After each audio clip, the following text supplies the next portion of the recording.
Welcome to Layer the Alchemist, where we discuss all things heavy metal and hard rock. On today's episode, let's discuss the self-titled album from the Michael Schenker Group. Released in 1980, Michael would have just gotten out of UFO a few years earlier after their Obsession album and the amazing Strangers in the Night. He went on to play a couple songs on the Scorpions' Love Drive album, and then he comes out with his own band, and I think that this is a very strong statement with their first album. It's kind of surprising that it's taken me this long to get around to doing a Michael Schenker Group album. I've done some UFO stuff. Because I really love Michael Schenker. When I did my list of favorite guitar players, he was high up there. His guitar tone is amazing. His lead playing is just out of this world. One of my favorite lead players. His sense of melody, phrasing, melodicism is just otherworldly. It never sounds like Michael's just throwing his fingers all over the neck. Everything serves the song. It's like songs within a song. You know, the way he constructs his solos, it's just really, really incredible, and I love it. And I've always loved his lead tone. He has this very like mid-rangey, cutting tone. You know, he used to get it by sort of setting his wah-wah pedal. This is a guitar effect that he would set like just a certain way so that he got that really particular cutting sound. It's just fantastic. I have to say that I prefer Michael in UFO. I think the songwriting in UFO was just a cut higher than what he did with the Michael Schenker Group.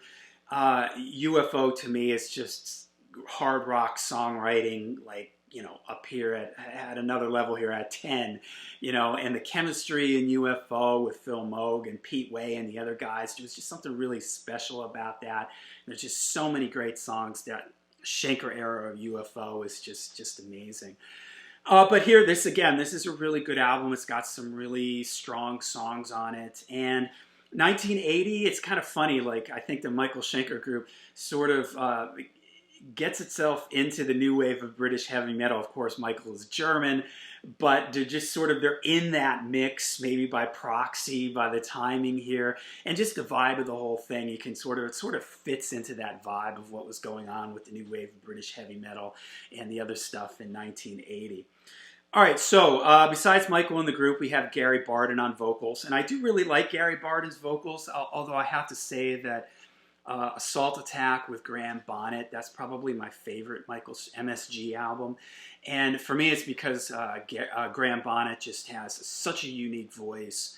He's such a creative, unique lyricist. I've said this before, anytime Graham gets involved in something, he seems to elevate the whole thing just with his presence and what he brings to the table. And although I do really like Gary Barden, I think maybe if they had a singer of like, if Graham had been here from the beginning with this, it would have taken it all just up one more notch. All right, then listed as session musicians is Don Airey on keyboards. Don Airey had played with Rainbow before this, 1980 now. He would have been just getting ready to work with Ozzy, and Don would go on to play with a ton of people, currently playing with Deep Purple.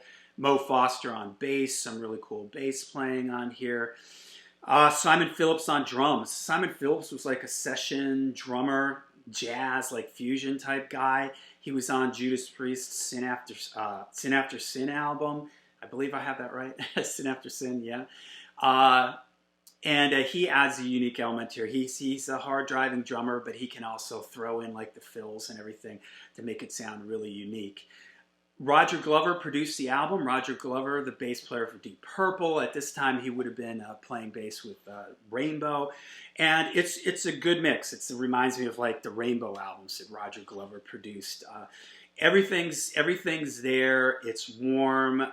Nothing is too loud. Nothing sort of jumps out. It's a nice sort of even mix. It doesn't sound dated or anything. It's just a nice, solid, right up the middle mix. So it works for this album and for these songs. Okay, so starts with Armed and Ready. This opening riff is just great. This is one that they would open a lot of their shows with. It's a killer opening riff. Michael's rhythm sound is incredible. I love the lead in this when he's doing like these fast runs where he's just like jumping up high. His tone is just incredible. The chorus, it's a really catchy song. Armed and Ready. You know, there's sort of a great opening call to arms type of track. Cry for the Nations starts off with like a calypso type beat, which is really interesting. Then the sound of like a bomb coming in, and then it goes into like a good melodic rocker. I like the lyrics in this. Again, great playing from Michael and from the whole band. Victim of Illusion. I love this one, man. I love the feel of it. It almost has like a funky feel. It's sort of laid back a little bit. It's driven by the riff, much the way Armed and Ready is, but it's super catchy. The melody line in it is really cool, and just the groove is really infectious in this one.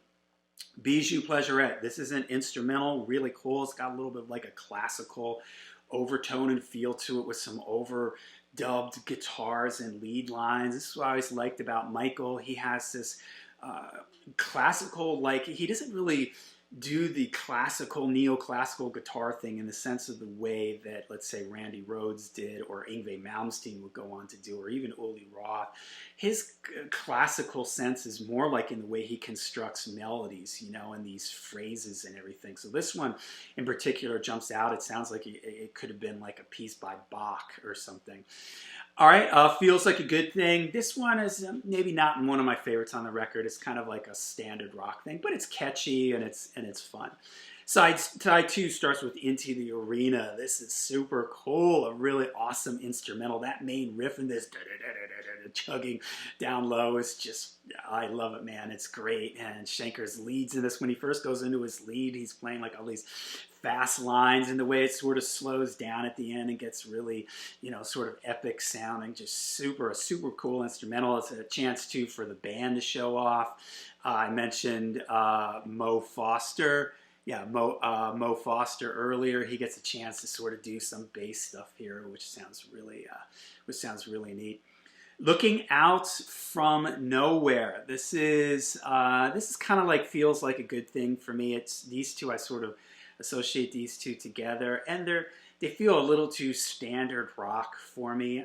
They're good, but they just don't kind of live up to some of the other songs that I really like on here. All right, then the album ends really, really strong. Tales of Mystery is a great kind of moody, laid back one. Fantastic playing it. I really like Gary Barden's vocal delivery in this one. This one's got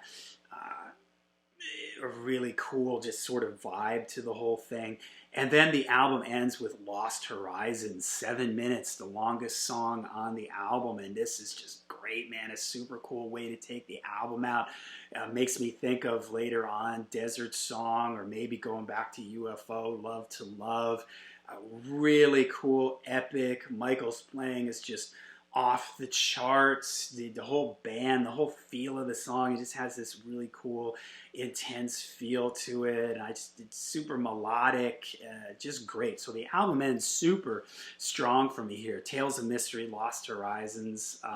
Love those two songs. From side 1, Armed and Ready, Victim of Illusion, and the 2 instrumentals on here. So a really strong album. Michael Schenker here coming out on his own, making a real statement here. I would really like really this one, MSG and Assault Attack are my favorites from him.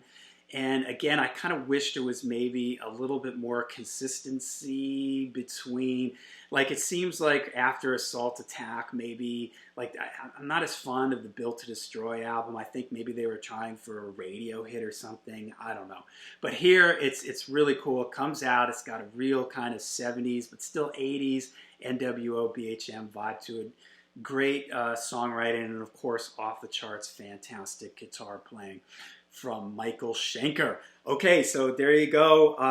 Let me know in the comments down below what you guys think of this album. Let me know what you think of Michael Schenker. I know there are some Michael Schenker fans out there. And until we see you again, make sure you stay heavy, stay metal.